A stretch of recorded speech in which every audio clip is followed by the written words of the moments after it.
네, 편안하게 한번 오늘도 새신자반 2 즐겨보도록 하겠습니다. 여러분들도 편안하게 생각하시고 평소에 궁금하게 생각하시는 것들 기탄 없이 질문해 주시고 저도 이제 모르는 건 모른다 하고 또 성경에서 이야기하지 않는 것에 대해서는 사실 모르는 게 정상입니다. 그렇기 때문에 성경에서 우리에게 알려주신 만큼만 우리가 알 수 있는 것이고 그래서 여러분들이 질문 가운데 다 대답을 해드릴 수는 없겠습니다만 그래도 성경이 우리에게 알려주는 만큼을 한번 보도록 하겠습니다. 지난 시간에 있어서 이제 우리는 우리가 좋든 싫든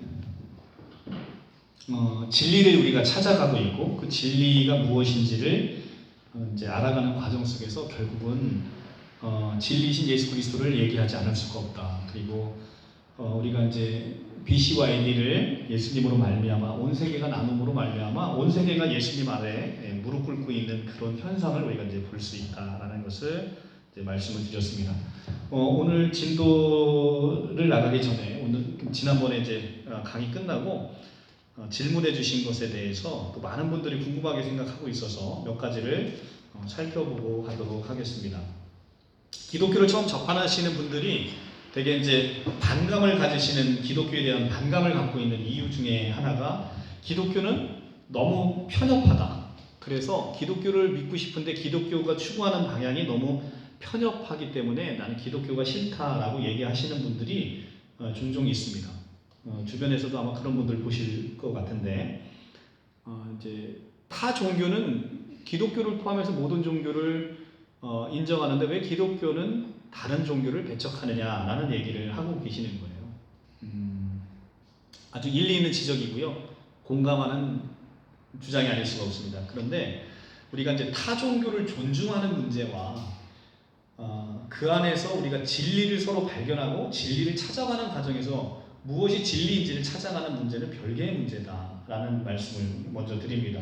우리가 이제 타 종교는 당연히 존중해야 되고 또 존중받아 마땅한 것이죠. 그들이 믿고 있는 것에 대한 부분을 우리가 함부로 우리의 잣대로서 그것들을 존중하지 않고 그들의 이 종교의 관념 이런 것들을 무시해서는 안 되는 것이죠. 그런데 그렇다고 해서 그 안에 있는 것들이 진리라고 인정을 하라고 하는 것은 또 그야말로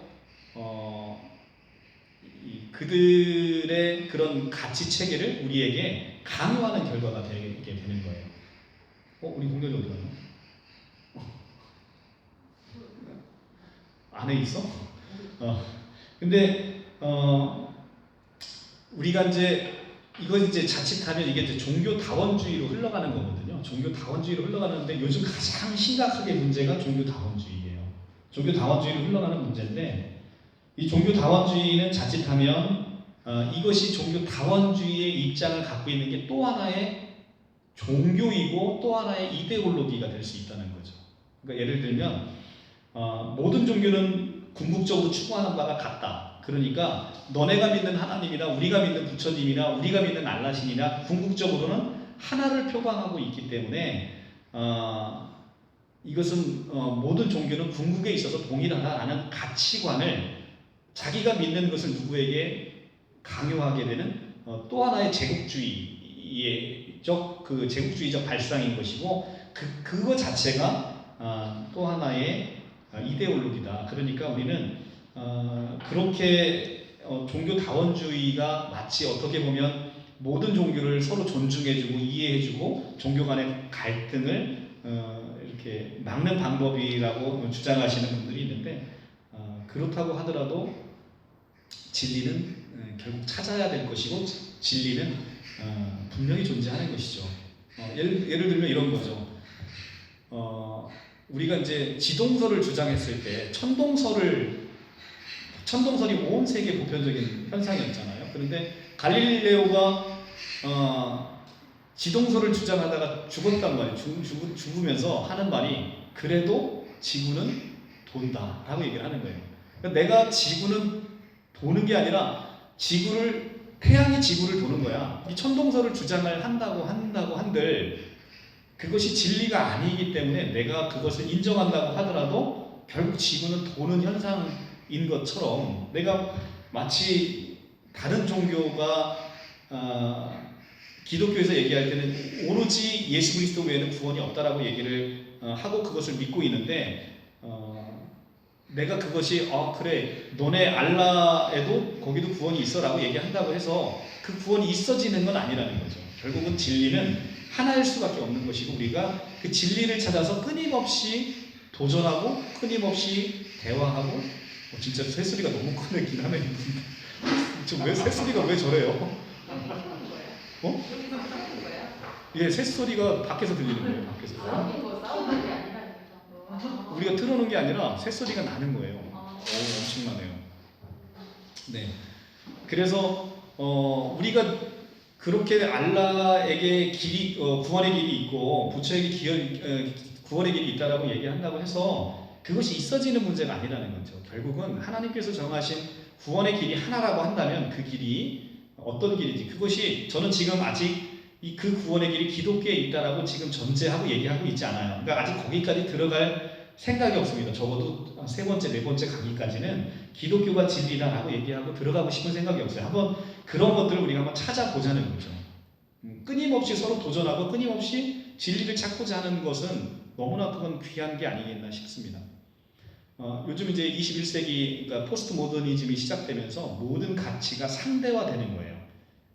그러니까 다 좋은 게 좋다 이거예요. 모든 가치의 진리의 절대화를 인정하지 못하는 겁니다. 그래서 뭐든지 개념을 다 흐려놓는 거예요.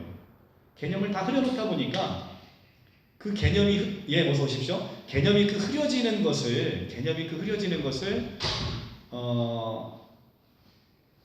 개념이 흐려짐으로 말미암아서 그 자리에 설 수 있는 사람들이 많아지는 거잖아요.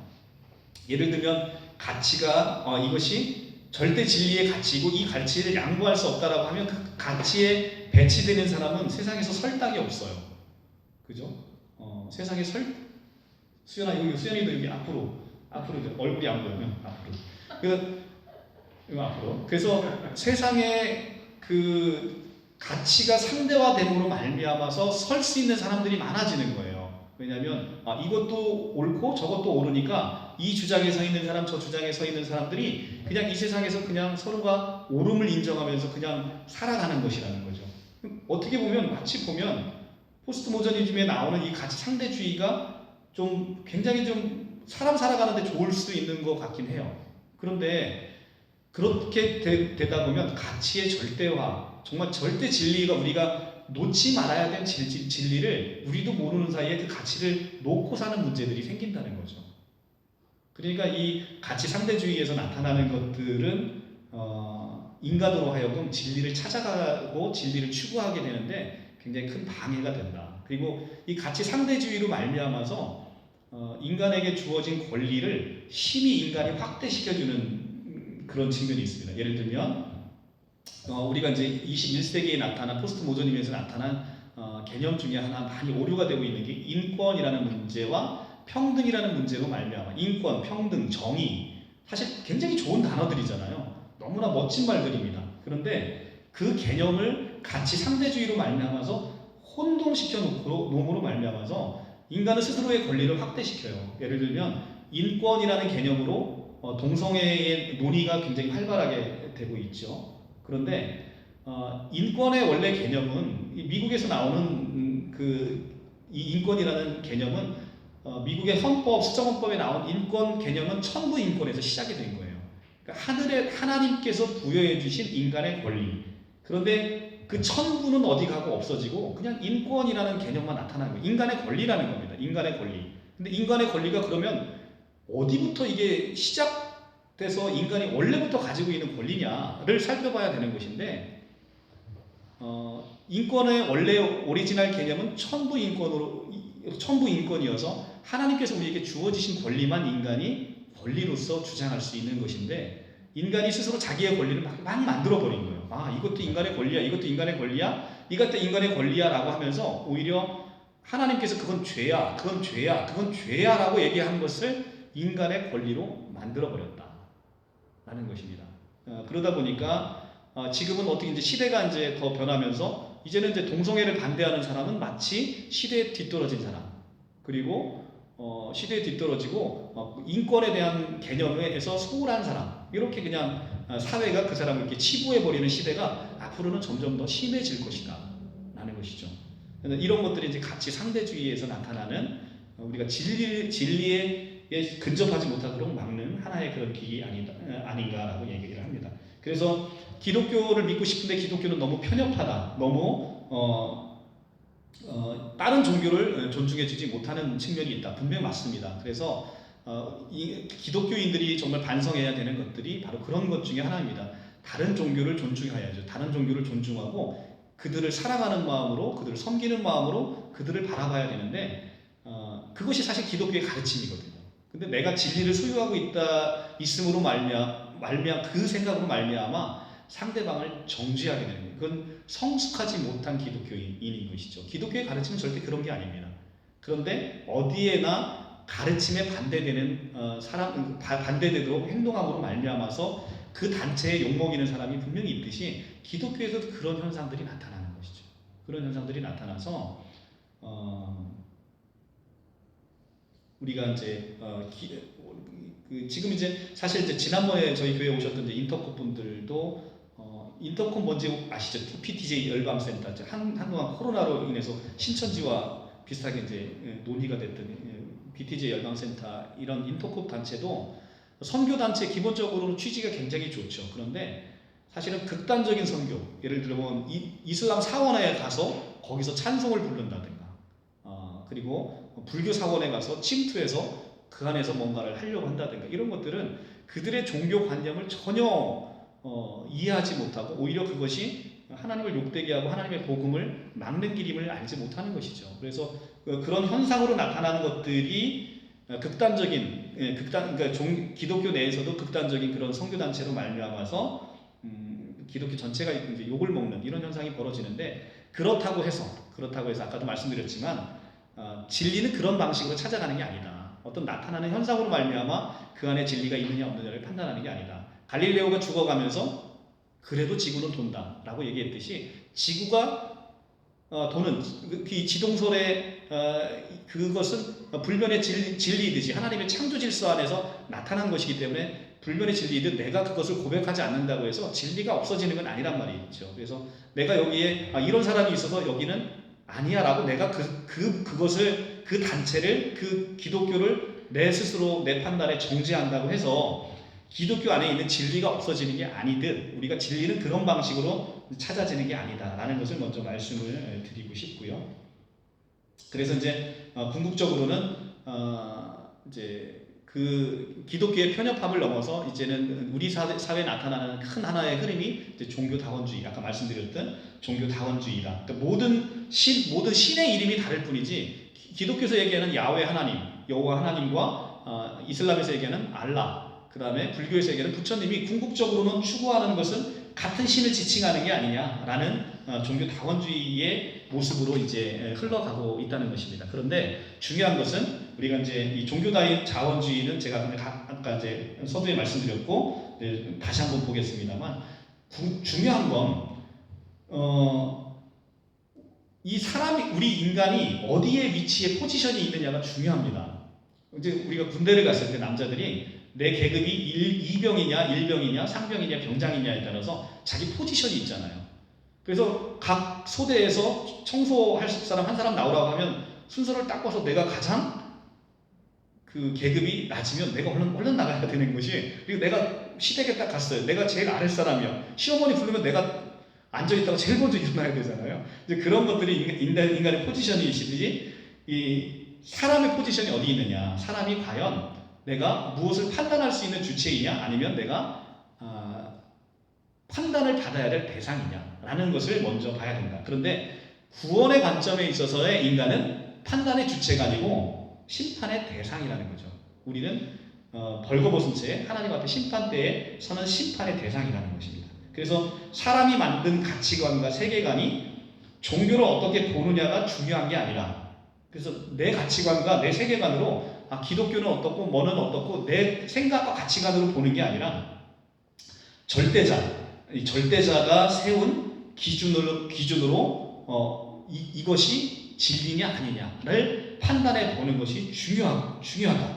그래서 저는 아직 제가 이제 절대자라고 표현하는 것은 세 번째, 네 번째 강의에 들어가기 전까지는 기독교에서 얘기하는 하나님이라는 개념을 떠나서 좀 절대자, 그리고 절대자, 그것이 이제 기독교에서 얘기하는 절대자와 이슬람에서 얘기하는 절대자, 불교에서 얘기하는 절대자가 다를 수 있지만 그 절대자라는 개념으로 한번 계속 세워놓고 얘기를 한번 해보고 싶어요. 그래서 절대자의 기준을 찾아서 그 뜻대로 과연 판단해 봤을 때 우리가 무엇인가를 이게 옳고 그름을 판단할 수 있는 것이지 사람의 가치관과 생각으로 판단해서는 안 된다라는 말씀을 먼저 드립니다. 대표적으로 이제 우리가 이제 출애굽기라는 성경의 구약의 창세기가 있고 출애굽기가 있는데 이 출애굽기에 금송아지 사건을 제가 하나 이제 예를 한번 들어볼게요. 이스라엘 백성들이 애굽에서 종살이를 하고 있다가 모세로부터 기적적으로 애굽을 탈출하는 게 이제 출애굽기라는 게 있습니다. 그런데 모세가 이스라엘 백성들을 빼내와서 이스라엘 백성들이 이제 가나안 땅에 들어가야 되는데 이제 가나안 땅에 들어가지 못하고 광야 생활을 한단 말이에요. 그때 모세가 시내산에 하나님으로부터 이 계명을 받기 위해서 올라갔는데 더디 내려오는 거예요. 그 이스라엘 백성들은 자기를 이끌어내는 사람이 모세인데 모세가 더디 내려온단 말이에요. 모세가 더디 내려오니까 모세 형 아론한테 뭐라고 얘기하냐면 우리를 인도해 내신 신을 아론 네가 만들어라. 우리가 그 하나님을 우리가 경배할 것이다 라고 했어요. 그래서 아론이 모세가 더디 내려오니까 사람들로부터 금딱지를 다 받아갖고 녹여가지고 금송아지를 만들어요.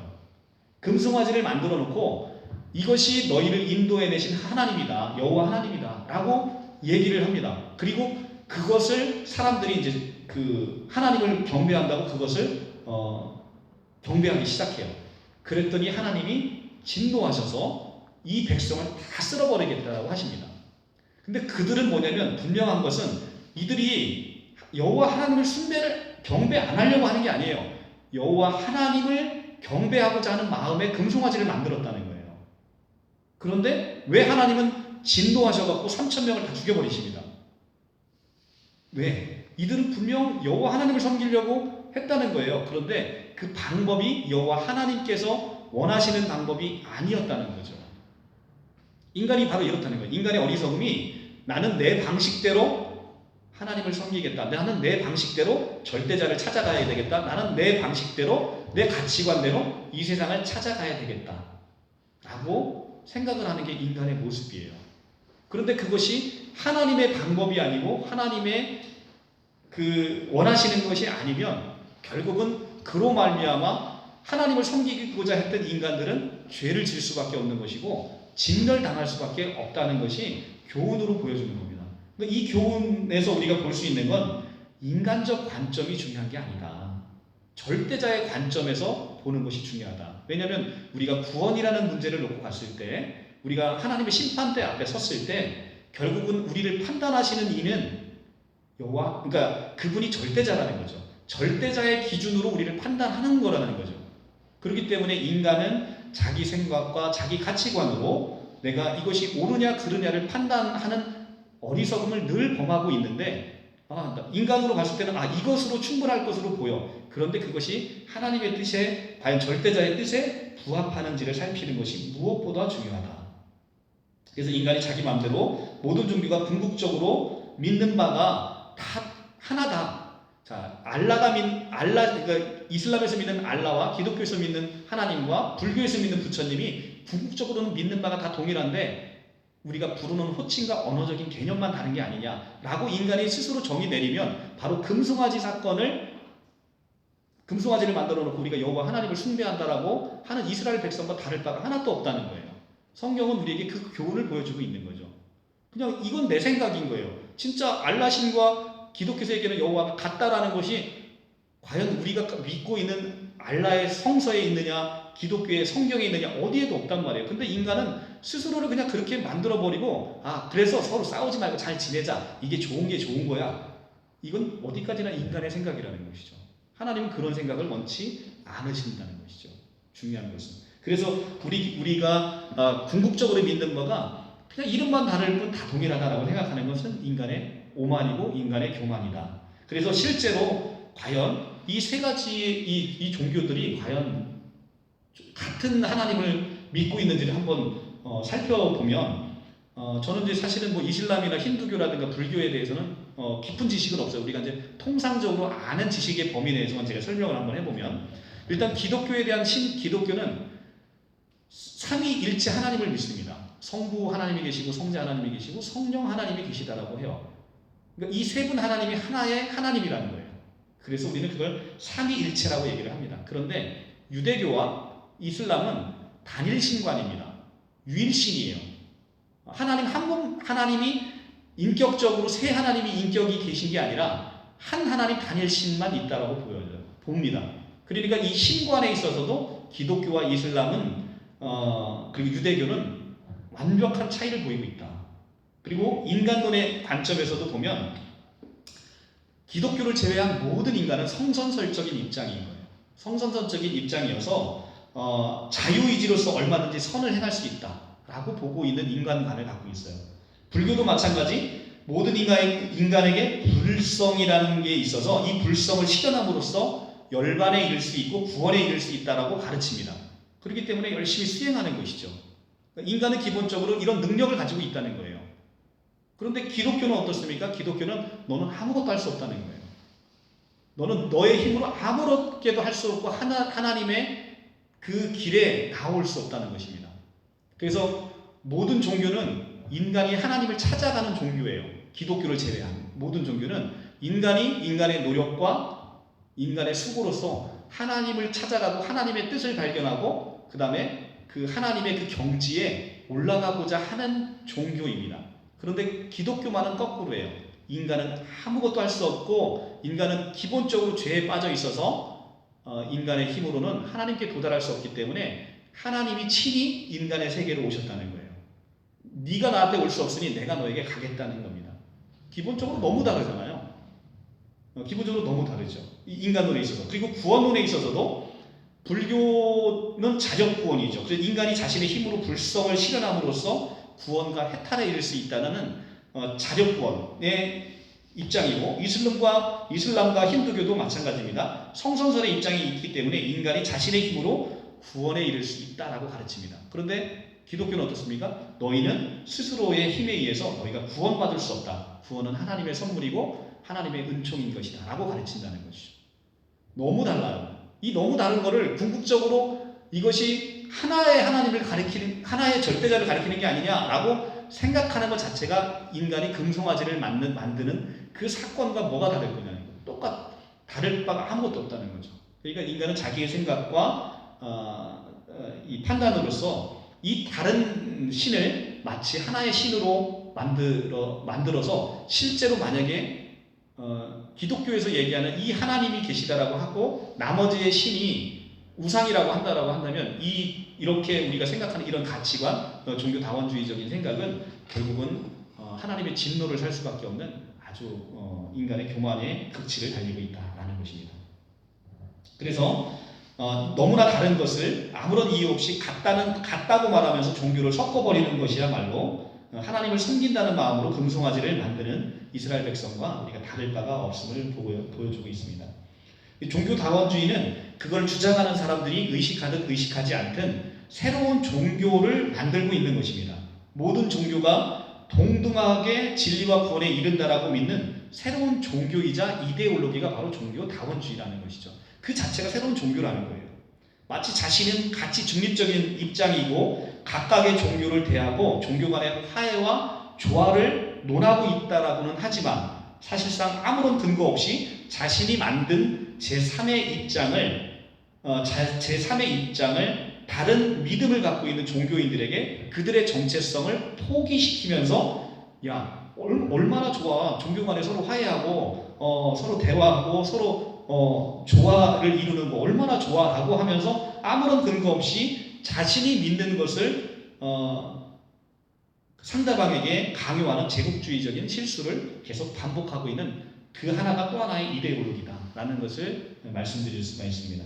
그래서 우리 각자가 각자의 종교를 존중하면서 우리가 서로에게 진리를 전파하고 진리를 서로가 찾아가는 모습은 너무 아름답습니다만 그 과정에서 우리가 상대방의 종교를 존중해주고 또 그들의 믿음을 존중해주면서 그들을 섬기는 것은 너무나 중요한 것이 아닌가라는 생각을 해봅니다.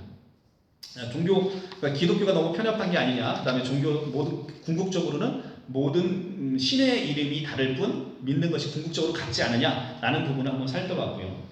자, 그 다음에 이제 또 하나의 질문은 기독교는 결국은 지금 이제 서방 세계에서 이제 서양사의 가장 기본이 되는 역사가 됐어요. 서양의 역사 중에 기독교를 빼면 아무것도 남는 게 없습니다. 그럴 만큼 서양의 지대적인 역할을 했는데, 그러면 서방 세계에 시작된 이 기독교가 진리라고 한다면 동양의 사람들은 그럼 도대체 어떻게 구원을 받는 것이냐, 이게 말이 되느냐라는 질문을 이제 많은 분들이 해오십니다. 맞아요. 근데 그 질문의 핵심은 뭐냐면 공평하지 않지 않냐라는 거예요. 하나님의 속성은 공평인데 공평하지 않은 진리를 갖고 있는 너희가 과연 진리일 수 있겠느냐라는 질문을 하고 싶은 거예요. 그렇죠? 굉장히 일리가 있는 말씀입니다. 그러면 과연 그 하나님이 예수 믿기 전에 태어난 사람들은 그럼 어떻게 구원을 받느냐라는 문제와 이제 일맥상통하는 문제거든요. 일맥상통하는 문제이고, 예수 오기 전에 사람들의 구원은 그러면 너무 불공평하지 않냐면, 예수를 한 번도 전에 듣지 못한 사람들의 구원은 그럼 도대체 어떻게 되는 것이냐, 그 사람들을 구원 안 시키면 하나님은 너무 공평하지 않은 게 아니냐, 이런 공평하지 않은 곳에 무슨 진리라는 것이 있을 수 있겠느냐 라는 질문, 굉장히 타당한 질문입니다. 그리고 또 하나의 질문은 이제 우리나라에 한정해서 물어보면 이제 가장 많이 물어보는, 기독교를 공격할 때 물어보는 것이, 세종대왕하고 이순신은 그러면 예수 믿기 전의 사람인데 이 사람들은 그럼 지옥 가냐, 이렇게 물어보는 거예요. 가장 한국적인 관념에 있어서 그 사람들 지옥 갔는데? 라고 얘기하는 순간 기독교에서 멀어지는, 기독교에 등을 돌리고 돌아가는 사람들이 있다는 것이죠. 그래서 그러면 이런 질문에 대답을 하기 전에 먼저 우리는 물어봐야 되는 것이죠. 첫째, 세종대왕과 이순신 장군이 보편적인 의인이냐를 먼저 물어봅니다. 보편적 의인이냐. 이순신 장군이 우리나라에서 영웅이, 저도 엄청 좋아하는 분인데 우리나라는 영웅이에요. 근데 일본에서는 어떻습니까? 이순신 장군이 영웅인가요? 역적이죠. 역적. 자기의 제국주의적 침략을 방해한 역적이죠. 그러니까 사람은 자기의 소속돼 있고 자기의 느끼는 한정된 가치에서 이 사람은 의인이다, 그러니까 이 사람을 구원하지 않는 너희 종교는 잘못된 거야 라고 생각하는 건 순전히 인간적 관점에 불과하다는 겁니다. 그런 관점으로 진리를 찾아갈 수 없다는 거예요. 이것이야말로 진정한 편협이라는 거죠. 이것이야말로 진정한 편협이라는 겁니다. 보편적인 진리에서 누구나 이 사람은 구원받아 마땅한 것이라는 판단을 지금 누가 하고 있는 거예요? 지금 우리 스스로가 하고 있는 거예요. 인간 스스로가. 그것은 누구 권한인데? 그건 절대자의 권한인데, 그 절대자의 권한을 내가 갖고 와서 내가 판단하는 거예요. 내가 세종대왕, 이순신, 저분들이 구원 못 받으면 당연히 그거를 부인하는 종교가 비진리지라고 얘기하는 것은 아무런 논리도 없는, 정말로 그것은 말이 안 되는 얘기를 하고 있는 것이죠. 자, 그러면 우리가 이 대목을 먼저 이해를 하려면, 과연 하나님께서 모든 사람을 구원하지 않는 것이, 이런 기회조차 부여받지 않는 사람이 구원받지 못하는 것이 과연 불의하신 하나님이냐, 먼저 이걸 물어봐야 되는 겁니다. 자, 그러면 이렇게 제가 말씀드려요. 제가 여러분들한테 한번 여러분 생각해 보세요.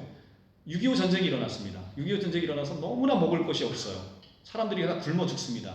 그런데 어떤 부자가 자기의 곳간을 열어요. 그리고 자기 주변에 있는 사람들을 불러다가 굶어 죽는 사람들의 아이 먼저 먹을 것을 주어서 생명을 구원하고 그들에게 음식을 나눠줍니다. 그런데 이 사람이 아무리 부자라 하더라도 이 사람이 도울 수 있는 게 한계가 있어요. 그러면 전체 백성을, 한국 사람을 다 먹이지 않는 이 사람의 이 구제는 이것이 불의한 것입니까?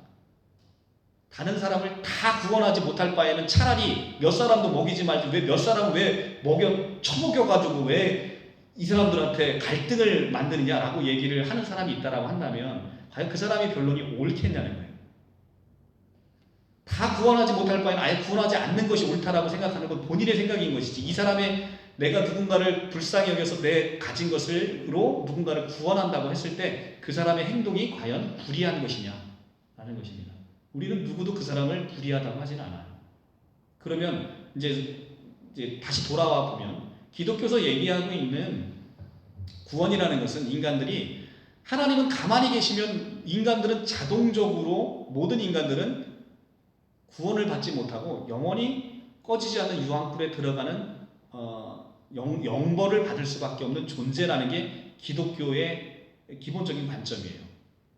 그러니까 하나님께서 인간을 만들고 인간이 하나님을 대적함으로 타락했고, 그로 말미암아 구원은 이미 인간에게 있어서는 멀어져 있는 거죠. 모든 인간에게 죄가 들어왔고 죄가 사망을 낳기 때문에 모든 인간은 그냥 사망의 벌을 받고 그 벌에서 영벌을 받을 수밖에 없는 존재라는 겁니다. 그곳에서 하나님께서 이 땅에 성육신에서 인간의 시간 안으로 들어오셔서 그 중에서 하나님의 택한 백성을 구원해 내시는 하나님, 모든 사람을 구원하지 않았다고 해서 어차피 내두면 다 죽을 사람인데 그 중에서 내가 선택한 자를 구원하시는 이 하나님이 과연 불의하시냐를 먼저 물어보아야 되는 것이죠. 그러면 기본적으로 하나님은 다 내둬도, 다 죽게 내버려둬도 하나님은 불의하신 게 아니에요. 왜냐하면 인간이 스스로 자유의지로서 하나님을 배격하고 그 타락의 길을 선택했기 때문에 그에 대한 인간의 책임은 분명히 인간의 몫인 거예요.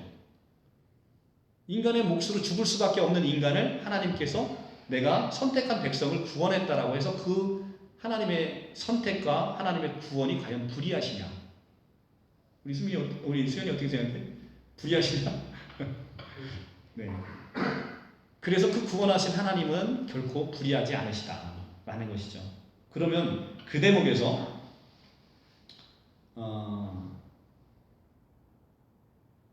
이제 이 부분을 설명할 수 있는 것들은 이제 하나님께서 너무나 많은 부분의 성경의 본문을 제시를 하고 있어요.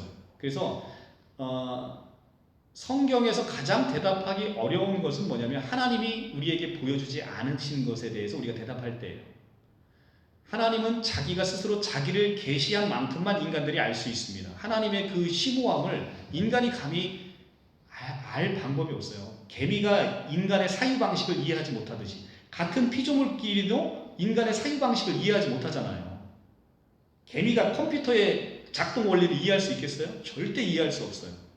하물며 같은 피조물끼리도 그런데 피조물이 창조주의 존재 방식과 창조주의 구원의 섭리를 하나님이 보여주지 않으시면 알 수 있는 방법이 있겠냐는 거죠. 없어요. 하나님이 보여주시는 만큼만 알 수 있다.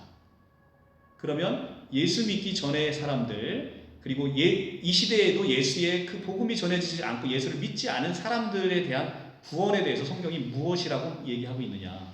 사실은 제일 어려운 대목인데 그 대목에서도 우리가 하나님의 그 구원의 섭리를 알 수 있는 몇몇 성경 구절을 통해서 우리가 그것을 한번 파악해 볼 수 있다는 겁니다.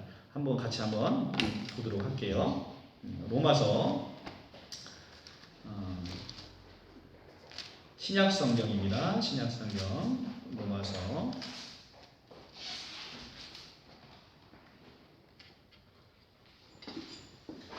3장 5절 242쪽입니다. 242쪽 가운데 성경을 딱 나눠서요 페이지 수로 보세요. 242쪽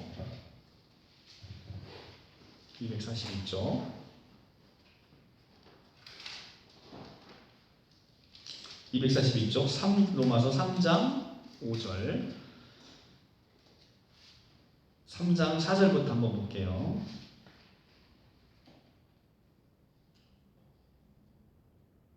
3장 3절부터 보겠습니다. 어쩐 자들이 믿지 아니하였으면 어찌하리요? 그 믿지 아니함이 하나님의 미쁘심을 패하시겠느냐? 그럴 수 없느니라. 사람은 다 거짓되되 오직 하나님은 참되시다 할지어다. 기록된 바 주께서 주의 말씀에 의롭다 하심을 얻으시고 판단받으실 때 이기려 하심이라 함과 같으니라. 그러나 우리 불의가 하나님의 의를 드러나게 하면 무슨 말 하리요? 내가 사람의 말대로 말하는 대로 말하노니 진노를 내리시는 하나님이 불의하시냐? 결코 그렇지 아니하니라. 만일 그러시면 하나님께서 어찌 세상을 심판하시리요? 하나님의 진노가 인간에게 내려지는, 인간의 불의함에 내려지는 것이 과연 이것이 하나님께서 불의하신 것이냐? 결코 그렇지 않다는 거죠. 만일 그러면 하나님께서 불의하신 하나님이 어떻게 세상을 심판하실 수 있겠냐는 겁니다. 하나님은 불의를 가지고 세상을 절대 심판하실 수 없는 분이시라고 일단 성경은 얘기를 하고 있습니다. 그러면 예수님 오시기 전에 사람들을 어떻게 구원을 받을 수 있겠느냐라는 것인데, 여기에 대해서 우리는 성경을 통해서 몇 가지 확인해 주고 성경이 어떤 시각을 가지고 있는지를 한번 살펴볼 수가 있습니다.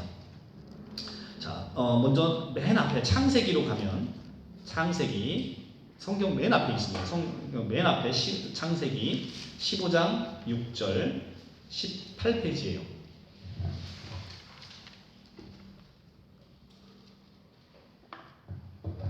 15장 6절에 15장 4절부터 보겠습니다. 여호와의 말씀이 그에게 임하여 이르시되 그 사람이 내 상속자가 아니라 내 몸에서 날 자가 내 상속자가 되리라 하시고, 이를 이끌고 밖으로 나아가 이르시되 하늘에 우러러 무뼈를 셀 수 있나 보라. 또 그에게 이르시되 내 자손이 이와 같으리라. 아브라함이 여호와를 믿으니 여호와께서 이를 그의 의로 여기시고. 자, 성경에서의 의라는 것은 불의에 반대되는 개념입니다. 그런데 아브라함이 여호와를 믿으니 여호와께서 이것을 그의 의로 여겼다라고 얘기를 합니다. 자, 아브라함은 예수님이 오시기 전의 사람이에요. 그런데 예수님이 오시기 전에 예수님을 믿어 의인이 된다라고 한다면, 그럼 구약 사람들은 의인이 될 수 있는 길이 없잖아요. 그런데 지금 성경은 뭐라고 얘기하냐면, 아브라함이 여호와를 믿으니 여호와께서 이것을 그의 의로 여기셨다는 거예요. 근데 여호와의 뭐를 믿었냐가 중요합니다. 여호와의 뭐를 믿었냐? 앞에 말씀 15장 4절의 말씀이에요. 내 몸에서 날 자가 내 상속자가 되리라. 바로 오실 예수 그리스도를 믿는 믿음이라는 얘기를 하고 있는 겁니다. 내가 네 씨앗을 통해서 내 몸속에서 예수님을 나게 하심으로 말미암아 너를 구원할 것이다. 내 상속자를 줄 것이다. 그가 너의 구원자가 될 것이다. 라는 얘기를 아브라함이 그걸 믿으니까 그것을 의로 여겼다라고 얘기를 합니다. 그러니까 구약에 있어서는 오늘날 같이 우리가 예수님의 구체적으로 이 땅에서 우리가 구원받는 방법에 대한 것을 신약에서 자세히 보여줬단 말이죠. 그런데 그와 같은 것이 아주 어렴풋이 보여줬다는 거예요. 어렴풋이 보여줬는데 그걸 믿는 믿음을 의로 여겼다라고 얘기를 지금 하고 있어요. 그러면 또 하나의 성경 구절, 우리가 이제 아까 갔던 로마서를 다시 가겠습니다. 로마서는 오늘 자주 갈 거니까 이렇게 책갈피에다 이렇게 꽂아 놓으시면 좋을 것 같아요. 로마서 1장 18절 말씀, 239쪽.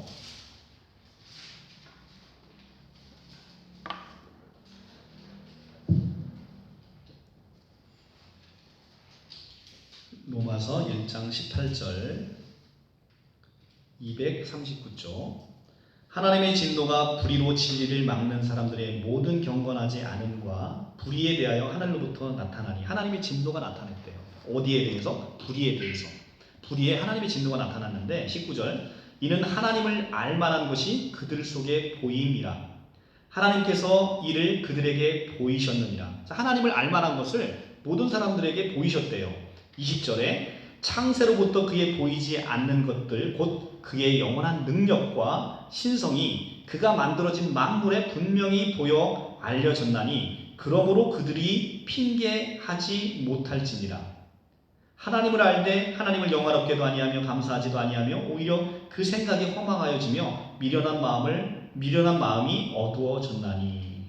자, 지금 로마서의 사도 바울은 뭐라고 얘기했냐면, 창세로부터 하나님을 알만한 영원한 능력과 신성이 만들어진 이 우주 만물 가운데 분명히 보여 알려졌다는 거예요. 그런데도 불구하고 인간이 하나님을 믿지 않는 것, 하나님을 두려워하지 않는 것은 이것이 불이라고 얘기를 하고 있습니다. 그래서 뭐라고 얘기합니까?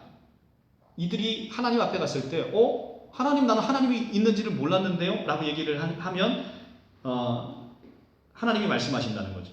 나의 능력과 신성이 우주 만물 가운데 보여졌는데 그들이 핑계하지 못할지니라. 야, 나는 내가 그렇게 우주 만물을 통해서 너희한테 내가 있는 것을 보여줬는데도 네가 나를 있는 것을 몰랐다고? 너는 핑계대지 못할 것이다 라고 지금 얘기를 한다는 거죠.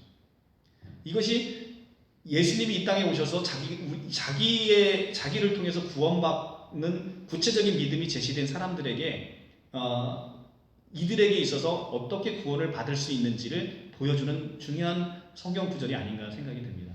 우리가 우주 만물을 보면 하나님이 계심을 알 수 있어요. 창조주가 계심을 알 수 있어요. 왜냐하면 어떻게 이렇게 우주가 정확하게 자전을 하루 24시간 하며 365일을 태양 주위를 공전을 하는데 정확하게 그렇게 궤도를 이탈하지 않고 정확히 도냔 말이죠. 태양 주위에 가까이 붙기만 하면 타 죽을 것이고 조금만 멀어지면 다 얼어 죽을 것인데 에어컨죠. 그런데 어떻게 인간이 하나님의 존재를 부인할 수 있겠냐는 거죠. 그죠? 이 지구를 한번 보세요. 얼마나 완벽한 방식으로, 얼마나 완벽한 방식으로 이 지구가 만들어졌는지, 인간이 살 수 있는 조건과 환경으로 얼마나 완벽하게 지구가 만들어졌는지를 보면, 그러면 하나님이 계심을 우리가 알 수 있다는 거죠. 이 지구의 우주 만물을 보면서 우리가 어떻게 하나님이 안 계시다라는 것을 오히려 대답하기가 더 어려울 만큼 하나님은 분명히 알게 하셨다라는 것입니다. 그들이 핑계대지 못할지니라. 자, 그리고 2장 14절 바로 옆으로 가시면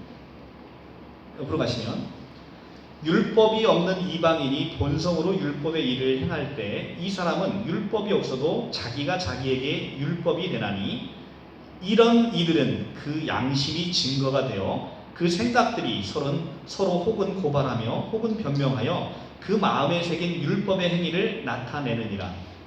곧 나의 복음에 이른 바와 같이 하나님이 예수 그리스도로 말미암아 사람들의 은밀한 것을 심판하시는 그 날이라.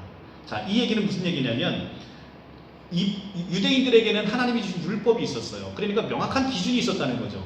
이것에 위반되면 너는 이것을 어겼으니까 너는 벌받아 마땅해. 그런데 율법이 없는 이방인들은 그럼 어떻게 했겠냐? 예수를 모르는 사람들은 그럼 어떻게 판단을 했겠느냐? 그 마음 가운데 뭐를 줬다는 거예요? 양심을 줬다는 거죠. 내가 내 양심상 내가 의인인지 죄인인지 안다는 거예요. 그 양심이 너 내 안에서 얘기한다는 거예요. 그때 너 이렇게 잘못했잖아. 너 이렇게 죄 졌잖아. 라고 내 양심이 나를 고발한다는 거예요. 내 양심이 나를 잘 안다는 거죠. 그렇기 때문에 그 양심으로 말미암아 하나님이 심판하는 날에 인간이 자기를 나는 이렇게 옳습니다라는 것을 자기가 스스로 핑계대지 못할 거라는 것이죠. 우리가 이런 구절을 통해서 하나님을 믿지 못한 사람이 어떻게 구원을 받게 되는 것이고 어떻게 심판을 받게 되는지를 알 수가 있습니다. 자, 몇 장을 더 보겠습니다. 바로 로마서 바로 앞장에 있는 사도행전으로 넘어가 볼게요. 로마서 바로 앞장에 있는 사도행전 205쪽입니다. 205쪽입니다. 10장 34절에서 35절 말씀. 베드로가 입을 열어 말하되 내가 참으로 하나님은 사람을 외모로 보지 아니하시고 각 나라 중에 하나님을 경외하며 의를 행하는 사람은 다 받으시는 줄 깨달았도다. 아멘. 지금 이 얘기는 베드로가 왜 하고 있냐면 베드로가 고넬료라는 이방인을 이 집에 와서 그 예수 그리스도의 복음을 전합니다. 그런데 베드로의 생각은 유대인 외에는 구원이 없다고 생각을 한 거예요. 하나님의 백성 외에는 구원이 없다고 생각한 거예요. 그런데 이 베드로가 막상 와서 고넬료를 보고 나니까 베드로가 입을 열어 말하되 내가 참으로 하나님은 사람을 외모로 보지 아니하신다. 외모라는 게 뭐예요? 혈통 얘기하는 거예요. 이방인이냐 유대인이냐 이걸로 보지 않고 각 나라 중에 하나님을 경외하며 의를 행하는 사람은 다 받으시는 줄 깨달았노라. 다 구원받을 수 있도록 하나님이 그렇게 해놓으셨다는 것을 지금 베드로가 얘기를 하고 있어요. 그러니까 우리가 예수님이 구체적으로 전해지지 않았던 시대, 예수님을 지금 구체적으로 전달받지 못한 시대에는 우주 만물을 통해서 하나님의 계심을 알 수 있고 그 하나님의 계심을 통해서 하나님을 경외하며 사는 자들이 분명 있을 수 있고 그들은 다 구원을 받을 수 있다라고 얘기를 하고 있습니다. 사도행전 14장 16절에서 17절 14장 16절에서 17절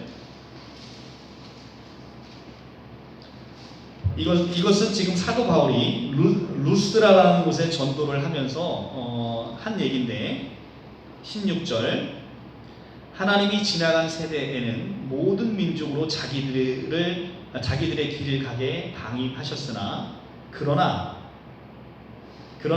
자기를 증언하지 아니하신 것이 아니니 곧 여러분에게 하늘로부터 비를 내리시고 결실기를 주시는 선한 일을 하사 음식과 기쁨으로 여러분의 마음에 만족하게 하셨느니라 하고 하나님께서는 지나간 세대의 모든 민족으로 자기 길을 가도록 방임하신 측면은 분명히 있다는 거예요. 그런데 그 속에서도 하나님은 자기를 증언하지 않으신 게 아니라는 거예요. 좋은 날을 허락하시고 하늘로부터 비를 주셔서 아름다운 결실을 맺게 하시고 이런 익어가는 곡식을 보면서 하나님의 은혜를 감사히 여기는 그런 상황을 주심으로 말미암아 우리가 여러분들이 하나님이 계시는 것을 증거하도록 스스로를 자기 계시를 하셨다라는 것을 보여주고 있는 대목입니다. 17장 사도행전 17장 30절에서 34절의 말씀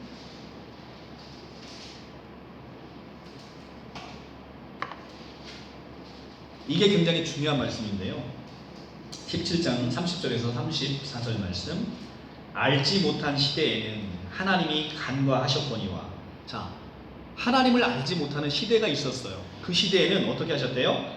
하나님이 간과하셨거니와 자 하나님께서는 하나님을 지금같이 예수 그리스도를 우리가 온전히 그 구원의 방식을 계시된 만큼의 시대에 살지 않는 사람들에게는 하나님 지금 같은 믿음을 요구하지 않으셨다는 거죠. 하나님께서는 지나간 시대는 하나님이 간과하셨거니와 중요한 것은 이제는입니다. 이제는 어디든지 어디든지 사람에게 다 명령하사 회개하라 하셨으니 이는 정하신 사람으로 하여금 천하를 공의로 심판할 날을 작정하시고 그를 죽은 자 가운데서 다시 살리신 것으로 모든 사람에게 믿을 만한 증거를 주셨음이라 하시니라. 자, 이제는 어떻다는 거예요? 이제는 어디서든지 사람들에게 다 명하사 회개를 촉구하게 하셨다는 거죠. 여러분들이 TV든 어디든 또 저 같은 사람을 만나서 예수 믿으셔야 됩니다. 예수 믿고 구원받으셔야 됩니다. 라는 얘기를 들어보셨다는 거죠. 들어보셨고 그로 말미암아서 이는 정하신 사람으로 하여금 공의로 심판할 날을 작정하시고 이에 그를 죽은 자 가운데서 다시 살리신 것으로 명백하게 증거를 보이셨대요. 그러니까 예수님이 제가 이제 서두에 말씀드렸잖아요. 우리가 성경을 읽으면 여러분들은 딱 두 가지 반응이 나와야 된다니까. 세상에 이렇게 사기꾼들이 어디 있어? 라는 단어를 고백하든지 아니면 이는 진실로 하나님의 아들이다라고 고백하든지 둘 중에 하나의 반응이 나와야 되는 거예요. 이게 세상에서 가장 많이 팔린 책이 50억 부. 그런데 50억 부의 책이 팔리는 동안 예수님이 사람의 관계가 아니라 동정내에서 탄생하셨대요. 그리고 죽은 자를 살리셨대요. 그 다음에 물고기 두 마리와 보리떡 5개로 5,000명을 먹이고 12강주리를 남기셨대요. 그리고 자기 스스로 죽었다가 부활하셨대요. 이 비정상적인 거잖아요. 그러니까 비정상적인 걸 접하면 우리가 나오는 반응이 쟤들 또라이 아니야? 이 반응이 나와야 되는 거죠, 당연히. 그런데 어마어마한 사람들이 이것을 읽어보면서 그런 소리를 하는 게 아니라 와, 저것은 진실로 저 안에 진리가 있구나를 고백한다는 거죠. 그러니까 지금 사도 바울은 뭐라고 얘기하냐면 예수께서 죽으셨어요. 그리고 부활했어요. 그 부활의 증인은 성경에 보면 너무너무 많아요. 부활의 증인. 그 부활하신 예수님을 직접 목격한 사람들이 이 성경을 썼단 말이에요. 이 성경을 쓴 그 사람들이 예수님의 부활을 직접 목격하며 많은 증인의 증언을 담아서 이 성경을 썼단 말이죠. 그런데 그렇기 때문에 이 예수님이 죽었다 부활한 사건은 역사적으로 실제 사건이고 그것을 부인하는 사람이 없단 말이죠. 그걸 부인하는 순간 성경을 저주할 수밖에 없는 거니까. 시대 사기꾼이잖아요. 시대 사기꾼. 그런데 그렇게 보는 사람은 없다는 거죠. 그래서 그러면 우리는 좋든 싫든 예수님이 죽었다 부활한 것을 증거를 통해서 우리가 보게 되고 이 증거를 주심으로 말미암아 하나님은 이제는 내가 너희를 심판할 증거를 만들었다는 거죠. 그래서 32절에 가면 그들이 죽은 자의 부활을 듣고 어떤 사람들은 조롱하고 어떤 사람은 이 일에 대하여 내 말을 다시 듣겠다 하니 어떤 반응이 나온다는 거예요? 예수님이 죽었다 부활한 얘기를 듣고 어떤 사람은 조롱한다는 거예요.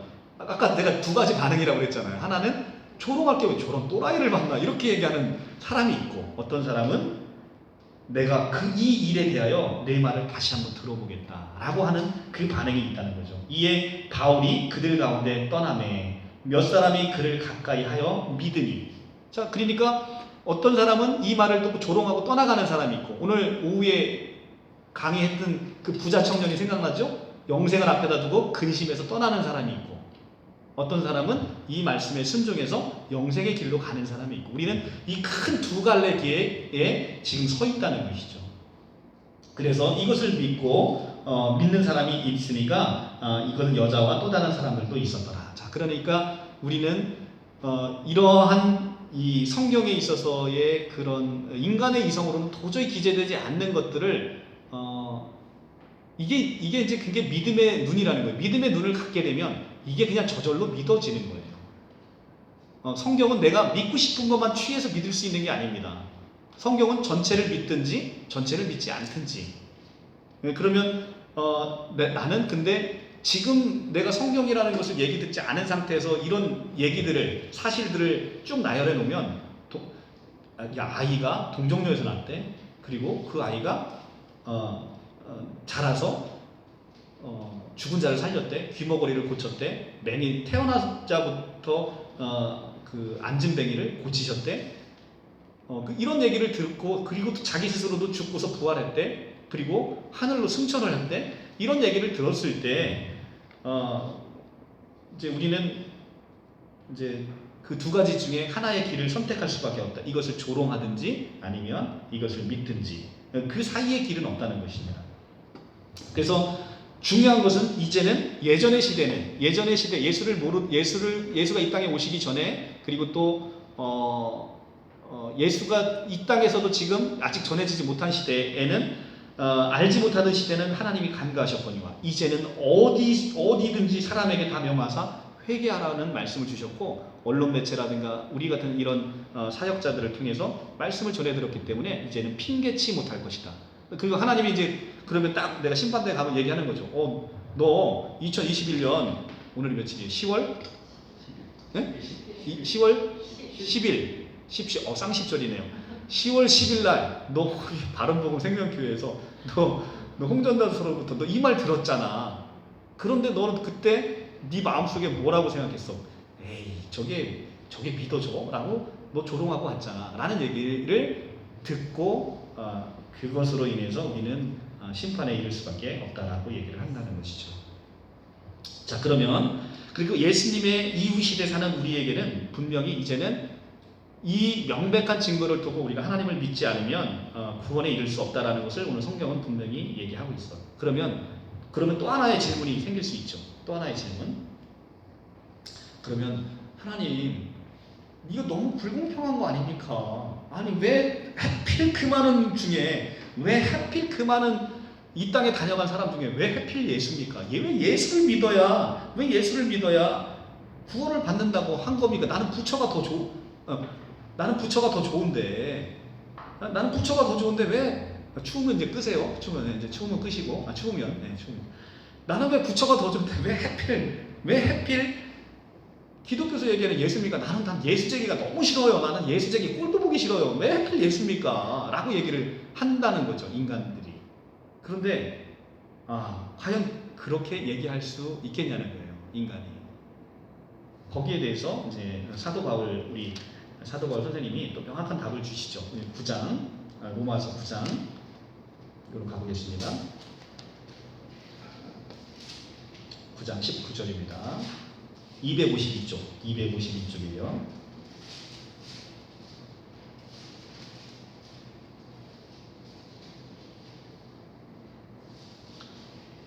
252쪽, 이 9장 19절. 혹 내가 내게 말하기를 그러면 하나님은 어찌하여 허물하시냐 누가 그 뜻을 대적하리냐 하리니 이 사람아 내가 누구이기에 감히 하나님에게 반문하느냐 지음을 받은 물건이 지은 자에게 어찌 나를 이같이 만들었느냐 말하겠느냐 토기장이가 진흙 한 덩이로 하나는 귀 있을 그릇으로 하나는 천 있을 그릇으로 만들 권한이 없느냐.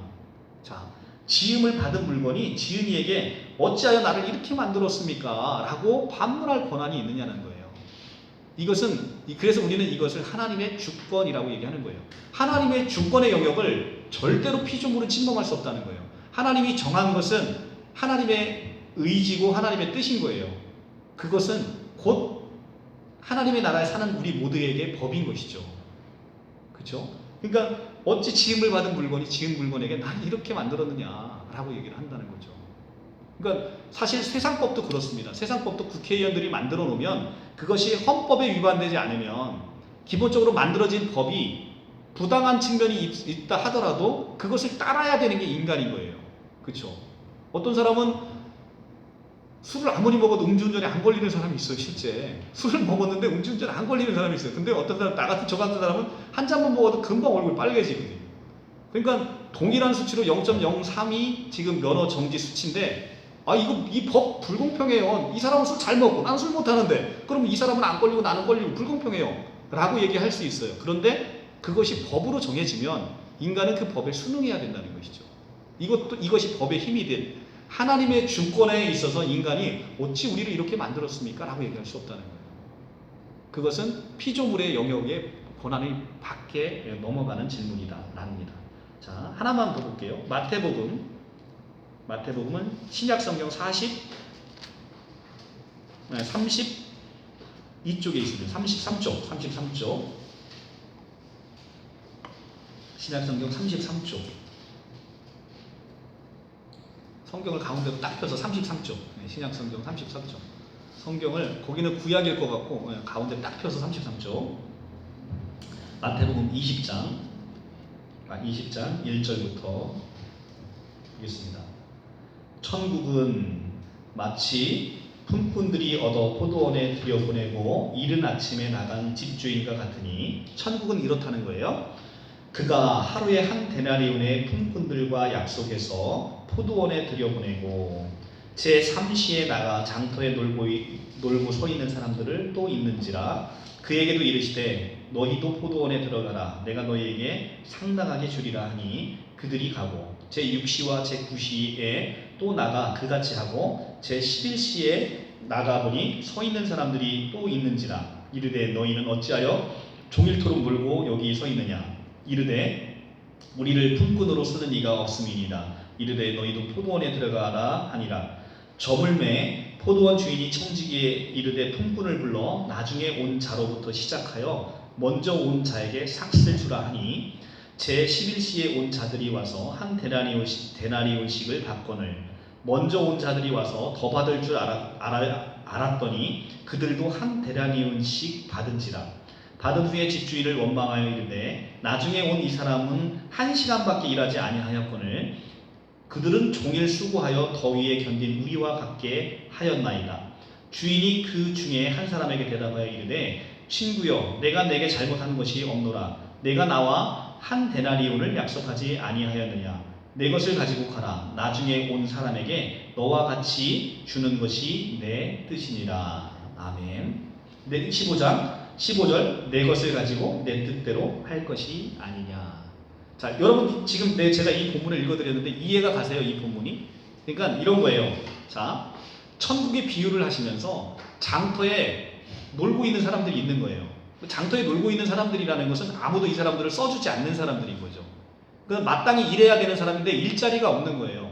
그랬더니 어떤 포도원에 인심 좋은 주인이 와서 놀고 있는 사람을 불러서 야 내가 너를 한 데나리온 줄 테니까 와서 일해 라고 했는데 제일 먼저 들어간 사람이 3시에 들어갔다는 건 3시는 성경에서 3시는 도하기 6을 해야 돼요. 그러니까 9시에 들어갔다는, 우리나라 말로 따지면 우리나라 출근 시간이 몇 시예요? 9시 출근하잖아요. 그러니까 성경도 정확하게 9시에 지금 놀고 있는 사람을 데려다가 일을 시킨 거예요. 얼마에 약속하고? 한 데나리온 약속하고. 그리고 났는데 이 주인이 가서 또 둘러보니까 제 6시, 6시면은 6을 더하면 12시잖아요. 그리고 9시, 11시면 제 11시, 이는 11시, 예, 오후 5시. 예, 그래서 이제는 6시에 마치는데 1시간만 일한 거예요. 1시간만. 1시간만 일을 한 사람이 된 거예요. 그래서 1시간만 일을 한 사람이 먼저 이제 계산을 받은 거예요. 먼저 계산을 받았는데 이 사람이 얼마를 받아요?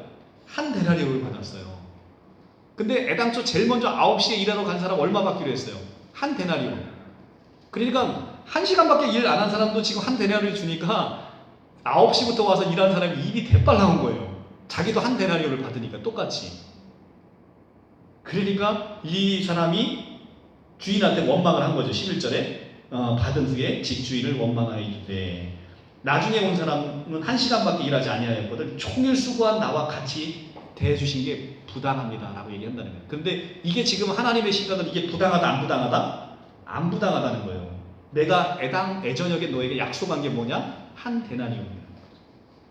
그리고 내 것 가지고 내가 이 사람에게 은혜를 베푸는 게 은혜를 베푸는 게 내 것을 갖고 내가 할 권한이 있다는 겁니다. 자, 우리는 이런 생각을 해요. 여러분들이 보면 나는 평생 잘 살았어. 너무 그냥 좋은 부모 밑에서 너무 완벽하게 살았어. 그런데 이 완벽하게 사는 사람 나는 제대로 구원 못 받았다라고 얘기하고 나는 구원 안 해주는데 저 인간은 맨날 한 건 죄진 거밖에 없어. 그런데 저 인간이 어느 날 예수를 믿고 쟤는 구원받았대. 하나님 불공평하지 않습니까? 라고 얘기를 하는 인간의 모습과 지금 포도원의 품꾼의 비유의 얘기가 정확히 일치하는 거예요. 그런데 하나님은 뭘 정하셨어요? 하나님이 정한 원칙이 있는 거예요. 하나님이 정한 원칙은 내가 너를 구원하는 그것은 바로 하나님께서 예수를 믿느냐 안 믿느냐에 정해놨다는 거예요. 예수를 믿는 자는 구원을 해주고 예수를 믿지 않는 자는 구원을 안 주겠다라고 하나님이 이미 정해놓으셨어요. 하나님이 정한 것에 순응하지 않고 인간은 자기의 기준에 따라서 자기가 판단해놓고 하나님이 의롭지 않다라고 얘기를 한다는 거죠. 하나님은 애당초에 한 데나리온을 약속했고 그것을 이 사람에게 줬어요. 그리고 더 깊이 보면 사실은 이 한 데나리온에 약속한 자도 원래는 어떤 사람이었어요? 돈을 받을 만한 자격이 있었어요? 없었어요? 없었죠. 장터에서 놀고 있던 사람이에요.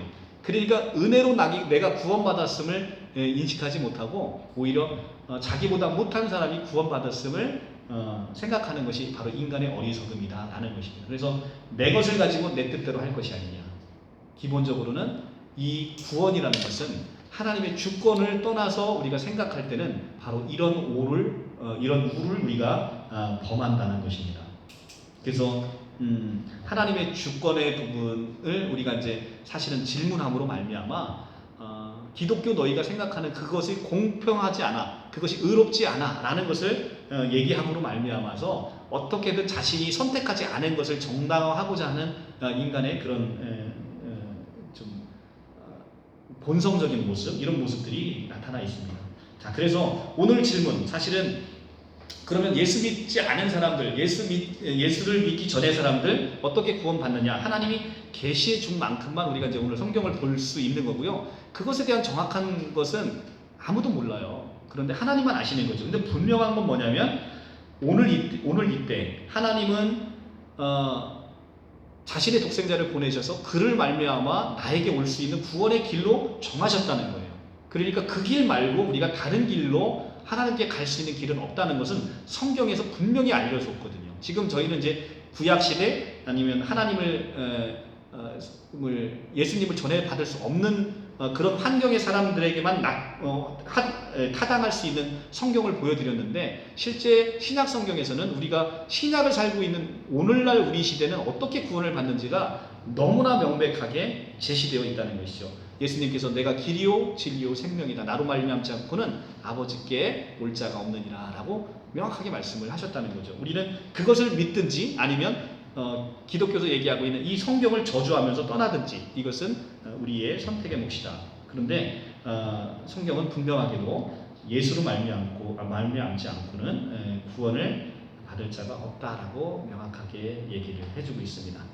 자, 다음에는 이제 다음 주에는 요 시간에 이어지는 시간으로 타종교에 과연 이제 구원이 있느냐라는 문제인데 지금 제가 말씀하셨는데 예수로 말미암지 않고는 하나님께 나아갈 자가 없고 예수만이 길이요 진리요 생명이다라고 얘기를 했습니다. 그러면 타종교의 구원이 있냐 문제는 사실은 결론은 어느 정도로 우리가 지금 예측해 볼 수는 있어요. 그런데 여러분들의 생각하는 그 결론이 반드시 옳지 않음을 다음 강의 시간에 통해서 알 수 있어요. 그러니까 타종교의 구원이 있느냐? 가능성을 완전히 배제할 수 없다라는 많은 이론들이 있어요. 그러니까 그렇다고 그럼 예수 외에 그럼 길이 있다는 거냐? 그건 또 아니라는 거예요. 그러니까 굉장히 좀 어려운 얘기긴 한데 타종교에도 우리가 구원이 있느냐라는 문제 그리고 또 우리가 이제 같은 이제 기독교 내에서 그럼 캐톨릭에는 구원이 있느냐 이런 문제들에 대해서 우리가 이제 같이 한번 살펴볼 것 같고요. 19세기 중반에 이제 벤담의 공리주의가 나타나서 우리가 이제 사회 현상에서 최대 다수의 최대 행복을 얘기하잖아요. 19세기 중반에 최대 다수의 최대 행복, 모든 사람이 행복하면 그것이 유익하고 그것이 선이냐라는 문제가 이제 우리가 이제 보편적으로 받아들인 진리처럼 이제 받아졌는데 사실은 이제 성경은 그와 굉장히 다른 얘기를 하고 있어요. 그러니까 많은 사람이 유익이 된다 해서 그것이 꼭 진리냐 그건 아니라는 거거든요. 그래서 우리가 진리의 개념, 진리는 하나님 외에는 진리가 없는 거예요. 하나님만이 진리시고 하나님만이 참이시고 하나님만이 선이시라는 것이죠. 그러니까 그런 관점에서 우리가 이제 성경을 계속 다뤄보지 않으면 아까도 계속했지만 내가 이미 나에게 스며든 가치관과 세계관으로 무엇인가를 자꾸 판단하려는 습성이 있어요. 그래서 어떻게 하면 기독교가 얘기하는 게 공정하지 않고 공평하지 않고 보편타당하지 않음을 내가 나의 가치관과 세계관으로 좀 증빙하면서 내가 이제 예수를 믿지 않는 것을 내가 나름 합리화를 시켜보려고 하는 시도들이 있죠. 근데 그런 시도들이 아까도 이제 제가 이제 하나하나 이제 보이면 알겠지만 그게 바로 인간의 지혜에서 나온 어리석음이라는 거죠. 하나님의 어리석음이 가장 지혜로운 자의 그 지혜보다 뛰어나잖아요. 인간과 하나님의 그 지혜는 감히 비교할 수 없을 만큼 차이가 큽니다. 그렇기 때문에 우리가 성경에서 얘기하는 하나님의 시각에서 과연 이것을 어떻게 볼 거냐라는 것을 한번 살펴보면 재미있을 것 같습니다. 다음에는 타종교에도 구원이 있느냐, 그리고 기독교가 진리라면 왜 교회 내에서 이렇게 문제가 많은 것이냐, 그리고 왜 악인들은 잘 되고 의인들은 이렇게 고난받는 것을 하나님은 방임하고 계시느냐라는 부분, 이런 주제를 가지고 보겠습니다. 재밌는 주제죠. 그러니까 어떻게 니네가 기독교 진리라면 왜 이렇게 교회는 썩은 데가 진동을 하고 왜 그렇게 문제가 많고 탈도 많고 예수 안 믿는 사람보다 예수 잘 믿는 사람보다 예수 안 믿는 사람이 너무너무 잘 살고 행복하고 이건 뭐냐 도대체, 니네 하나님이 계신 거냐, 이 문제에 대해서 우리가 하나하나 보는데 결론적으로 말씀드리면 우리의 그러니까 지금 잘 된다 안 된다, 그 다음에 이게 의롭다 의롭지 않다, 이런 개념에 대한 가치관에 굉장한 혼란이 왔기 때문에 이런 질문이 그냥 나오는 거예요. 우리가 도대체 뭐가 잘 되고 뭐가 안 되는 거예요. 그렇죠? 잘 된다 안 된다는 개념을 나는 이미 내 머릿속에 가치관을 가지고 질문을 던지는 거예요. 돈 잘 버는 사람은 행복한 사람, 명예가 있고 자식 잘 되고 자식 좋은 대학 가는 사람은 행복한 사람이라는 가치관을 내 머릿속에 두고 질문을 던지니 그것이 성경에서 얘기하는 것과 일치할 수가 없게 되는 그런 개념을 갖고 있죠. 자, 오늘 이제 이게 새신자반이기 때문에 여러분들에게 아주 성경을 좀 여러분들이 내가 성경을 믿을 때 이 성경은 과연 믿을만하고 정말 나의 가치관을 바꿀 수 있는, 나의 삶을 던질 수 있는 것이냐라는 것을 하기 위해서 좀 제가 성경 주변 머리를 이렇게 쭉 한번 이렇게 돌고 있습니다. 그래서 성경으로 깊이 들어가지 못하고 있는데 여러분들에게 좀 이 시간을 통해서 성경을 바라보는 시각이 좀 많이 바뀌었으면 좋겠습니다. 오늘 강의는 여기서 마치겠습니다.